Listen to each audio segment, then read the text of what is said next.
मेरे भाई, क्या हाल चाल? कितना काम किया बेटा? कमेंट सेक्शन में लिखो। बहन, कितना काम किया? कमेंट सेक्शन में लिखो। फाड़ के हाथ पे रख दो। जिंदगी में सबसे इंपॉर्टेंट चीज है तुम्हारी काबिलियत और द एबिलिटी। कितनी चीजों को तुम कंट्रोल करते हो, तुम कितने ताकतवर हो।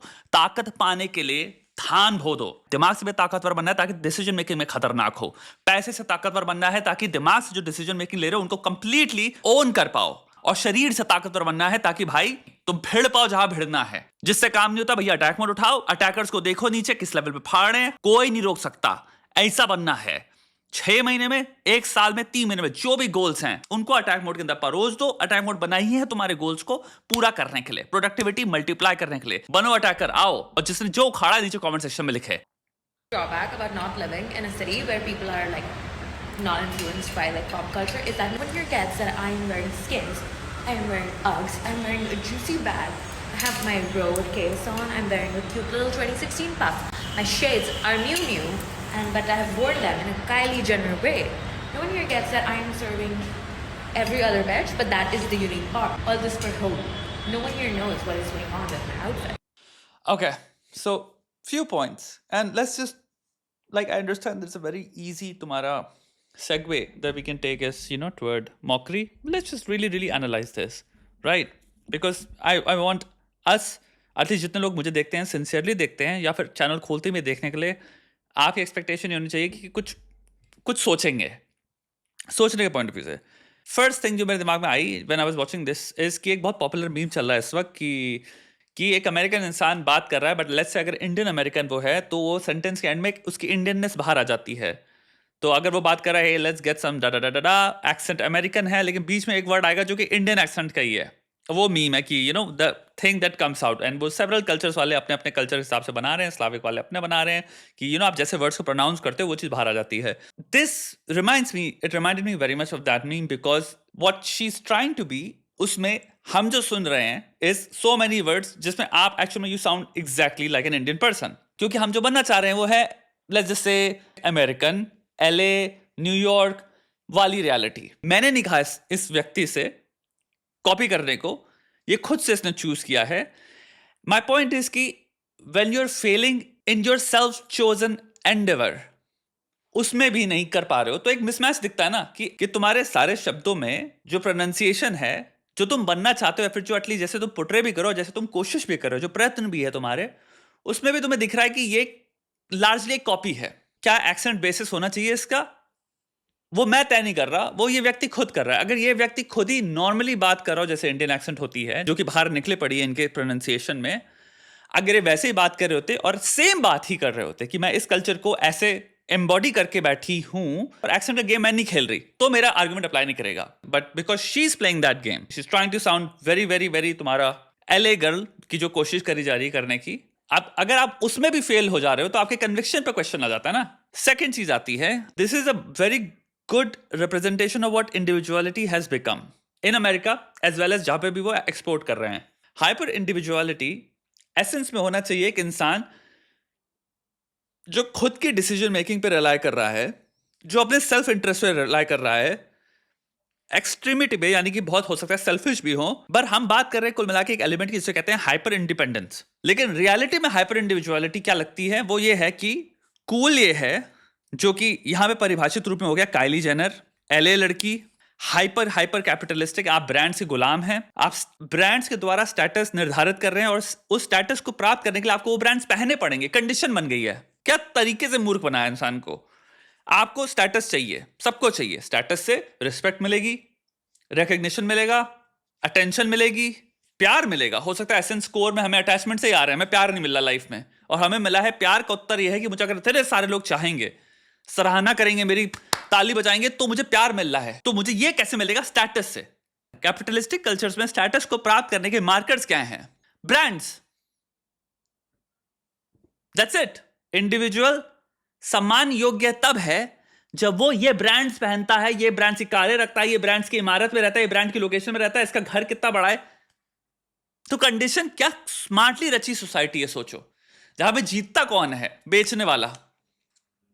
मुझे सिंपल एक ब्रांड बनाना है, ब्रांड को एक स्टेटस सिंबल से जोड़ देना है और मैं ऑटोमेटिकली वो चीज बिकती रहेगी, क्योंकि इंसान को लगता है मुझे प्यार पाने का एक तरीका है स्टेटस प्राप्त करना, और स्टेटस प्राप्त करने के लिए मुझे ये चीजें खरीदनी पड़ेंगी। तो हमने क्या खेल बनाया है जहां पे मुझे लगता है मैं hyper individualistically independent smart thinking rational being हूं, बट एक्चुअल में मैं एक बहुत highly conformist culture, mass factory produce culture follow कर रहा हूं, जहां पे इस चीज को पाने के लिए जिसे मुझे लग रहा है जो कि मेरी नीड है, ये मैं इसके लिए बहुत सेल्फिशली आगे बढ़ने वाला हूं, लेकिन मैं बन क्या रहा हूं वो है जो सब कोई चाहता है, क्योंकि उस कल्चर ने जो निर्धारित की हैं कंडीशंस वो लिटरली सेम है सब पे जो अप्लाई होती हैं, उनमें कोई डिफरेंस है ही नहीं, कोई यूनिकनेस है ही नहीं। हम यूनिकनेस को कहते हैं कोई अगर स्पिरिचुअल अवेकनिंग्स, ट्रांसेंडेंस, पैसा नहीं कमाना चाहता, संतुष्ट है, खुश है, पारिवारिक जीवन व्यतीत करना चाहता है, उस कल्चर में उस इंसान को गाली बकी जाएगी कि तुम हमारी तरह नहीं हो, तुम हाइपर इंडिविजुअलिज्म के मखौटे में एक्चुअल में एक हाइपर कंफॉर्मिस्ट बीइंग नहीं हो, हमारी तरह बनो ना, कंफॉर्म करो ना, तुम्हें भी इन ब्रांड्स के लिए पागल होना चाहिए। ये लड़की क्या बनने की कोशिश कर रही है इस हाइपर इंडिविजुअलिज्म कल्चर में? इंडिविजुअलिज्म के नाम पे जो गेम खेला जा रहा है उसमें जो चीज सबसे पहले मरती है वो है एक्चुअल में इंडिविजुअलिज्म, इंडिविजुअल यूनिक आइडेंटिटी, हम सब अलग हैं। अब ये लड़की क्या बनना चाह रही, जो मैंने प्रश्न पूछा, वो सब कुछ है जो ये नहीं है, जो ये व्यक्ति खुद था वो ये नहीं बनना चाहती, ये वो बनना चाहती है जो हजारों किलोमीटर दूर एक आइडिया है, एक आइडिया है जो आप इंटरफेस कर रहे हो इंटरनेट पे, और आपने डिसाइड किया हाँ ये मुझे बच जाना चाहिए, क्योंकि इसमें मुझे लग रहा है मुझे स्टेटस मिलेगा, मुझे अटेंशन मिलेगी, मैं शायद कूल लगूंगा। एक मोल्ड है ऐसी लड़की होने का, और ये लड़की कह रही है मैं सारी कंडीशन सेटिस्फाई कर रही हूं इस लड़की होने की। आप तभी कुछ हो जब आप एक्सटर्नली ये चीजें ऑन करते हो, इसलिए नहीं क्योंकि आप इंटरनली आपको पता है आप क्या हो, आपने जो भी अचीव किया आपके लिए किया है, चीजों के लिए नहीं किया। चीजें तो आपको देख के लगती हैं चीजें हैं, इस चीज के लेकर मैं पागल क्यों हूं, इस नाम को लेकर मैं पागल क्यों हूं, उस व्यक्ति की नाम की चीजें ओन करके मैं क्या कर लूंगा। मैंने अपने नाम में जब इतना कुछ बना लिया है तो मुझे किसी इंसान के नाम की एक टी शर्ट पहन के उसकी आइडेंटिटी को अपनी छाती पे लगा के क्यों दिखाना पड़ेगा कि मेरे पास अब स्टेटस है, क्योंकि मैं कंडीशन फुलफिल कर रहा हूं एक हाइपर इंडिविजुअलिस्टिक कैपिटलिस्टिक कल्चर की। मेरा स्टेटस, मेरे खुद के अचीवमेंट्स, मेरी खुद की सोच, मेरी खुद की इंटेलिजेंस, मेरी खुद की पर्सनालिटी, मेरी खुद की ट्रांसेंडेंस, मेरे खुद की एक्चुअलाइज्ड वर्जन से आता है ना। मुझे नहीं करना किसी को भी सेटिस्फाई, जब मुझे किसी को सेटिस्फाई नहीं करना तो मुझे कोई जरूरत ही नहीं होगी कि मैं ये कंडीशंस फुलफिल करूं कि यहां पे मुझे ये ब्रांड्स पहनने पड़ेंगे, इस तरह की कारें रखनी पड़ेंगी, मुझे प्राइवेट प्लेस में बैठ के वीडियोस डालने पड़ेंगे, मतलब ये कंडीशंस हैं फुलफिल कर रहा हूं तभी लोग कह रहे हैं कि हाँ ये तो कुछ है। सोचो उस व्यक्ति की जो अच्छे खासे लैब में काम कर रहा है, लास्ट सिंपल 10 साल के एडवांसमेंट सोचो जो आपने कभी सोचे नहीं है, लेकिन अगर आप अस्पताल जाओगे तो आपको पता चलेगा इस प्रकार के ट्रीटमेंट में अब ये तक मशीन आ चुकी है जो इतनी एडवांस है, जो इतना कुछ कर सकती है। साइंटिस्ट थे अलग अलग फील्ड से, सब साथ में आके उन्होंने काम किया, उन्होंने खतरनाक मशीनें का इन्वेंशन किया। अब ऐसे 5 लाख लैब्स में से किसी भी लैब के हेड के बारे में सोचो, अरे क्वांटम कंप्यूटिंग के बारे में सोच लो, इस टाइम पे सबसे भयंकर चीज इंजीनियरिंग में क्वांटम कंप्यूटिंग चल रही है। अब सोचो ये जो लैब्स को हेड कर रहे हैं, मे बी वो व्यक्ति पूरे दिन अपने परिवार के साथ टाइम स्पेंड करता है और बाकी पूरा टाइम क्वांटम कंप्यूटिंग के बारे में सोचता है। 12 घंटे से 10 घंटा वो पढ़ता रहता है और मजा आता है उसको, उसी में खुश है वो। उसकी मे बी नीड है कि भाई मैंने कपड़े पहने हुए हैं, वो नहीं सोच रहा कि मैं कौन सी लैम्बोर्गिनी एंड बुगाटी एंड मैं क्या सेटिस्फाई कर रहा हूं पॉप कल्चर के जितने भी मुझे बेचे गए हैं कंफॉर्म करने के कंडीशंस। अब समझ रहे हो मैं यहां पे क्या बात कर रहा हूं? इंट्रिंसिक मोटिवेशन, आत्म सुख। मुझे पता है मुझे किस चीज में सुख मिलता है, मुझे पता है मेरी जिंदगी में सोशली इंपॉर्टेंट चीजें क्या हैं। जब आपको यह मिल जाता है वो अपने अंदर जाके मिलेगा, तो आपको जरूरत ही नहीं पड़ती बाहरी की स्टूपिड बिल्ड महामूर्ख बनानी कंडीशंस को फुलफिल करने की, और आप इस चकाचौंध और मूर्खता से भी मुक्त हो जाते हो। अगर मैं एक टी शर्ट को सिंपल एक कपड़े की तरह देखने लग गया तो फर्क ही नहीं रहा ना। अगर गुची में और एक सिंपल कॉटन की शर्ट में कोई फर्क ही नहीं है, लेकिन क्योंकि मेरे दिमाग में पता नहीं कैसे बचपन से ही कल्चरली फीड किया गया था गुची गुची गुची गुची, जो कि कपड़ा सेम ही है। मैं कपड़े से नहीं इंप्रेस हो रहा, मैं उस कंडीशनिंग से इंप्रेस हो रहा हूं, और वो कंडीशनिंग लर्नड है जो मुझे बचपन से सिखाई है कल्चर में। यही सेम चीज डेमोन्स्ट्रेट कर रही है ये लड़की।